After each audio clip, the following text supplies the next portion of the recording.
Hi, my name is Bradley Watson, and I'll be teaching today on the patriarchs. Who are the patriarchs? The biblical patriarchs are the line of men that God used to establish the nation of Israel.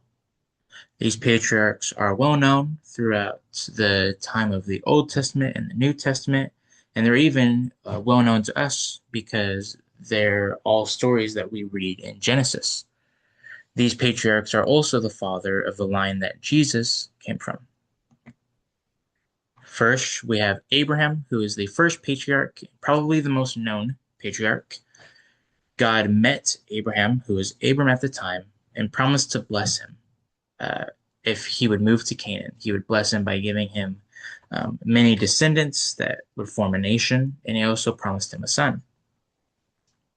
Abraham took his family and then moved to Canaan, and eventually God would then change his name to Abraham, which means father of the many, also preluding towards the promises that God had made to Abraham.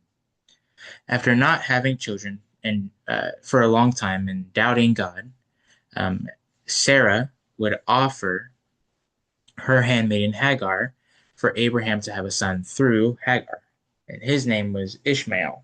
However, this was not going to be the next patriarch or the next line.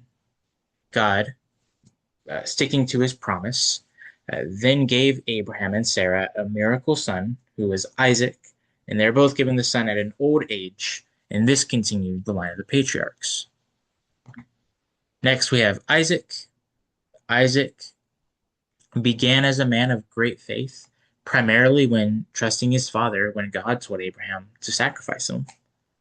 Isaac's life also mirrors that of Jesus. We see this through the miraculous birth of Isaac, the sacrifice that he almost was, and then when Abraham sent a servant to find the bride for Isaac. Jesus, once again, was sacrificed, had a miraculous birth, and now the Holy Spirit is sent from the Father to find the bride for the groom, which is Jesus. And so Isaac's life is very similar to Jesus' life. Isaac would then rebel against God because God told Isaac that the older son, Esau, would serve his younger son, Jacob. And Isaac, through his rebellion, would try to favor Esau. And Jacob, being the one that God blessed, became the next line of the patriarch. Jacob, like I said, was born holding onto Esau's ankles, so he was barely younger. With prompting from Rebekah, his mother, he would then trick Isaac to giving him the inheritance of the firstborn. After this, he ran away to his family in Haran, uh, where his uncle Laban was. Seeing Uncle Laban's daughter Rachel, uh, Jacob would work for 7 years to earn the right to marry Rachel. Laban, deceiving Jacob, would actually give his daughter Leah as his bride. And because Jacob still loved Rachel more, he would work another 7 years. So that way he could marry Rachel as well.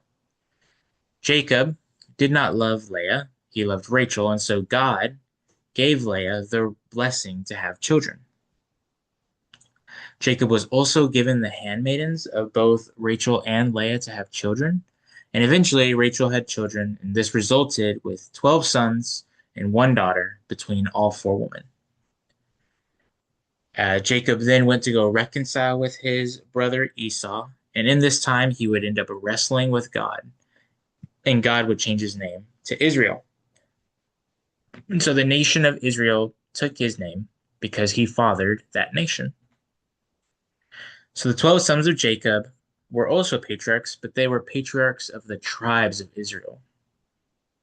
His sons, or the tribes, would be Reuben, Simeon, Levi, Judah, Zebulun, Issachar, Dan, Gad, Asher, Naphtali, and Benjamin.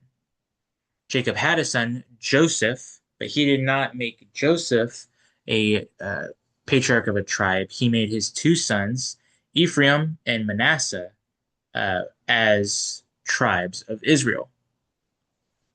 Jacob, however, mirrored God, and he blessed Ephraim, the younger son, over Manasseh, just as God had done with him over Esau.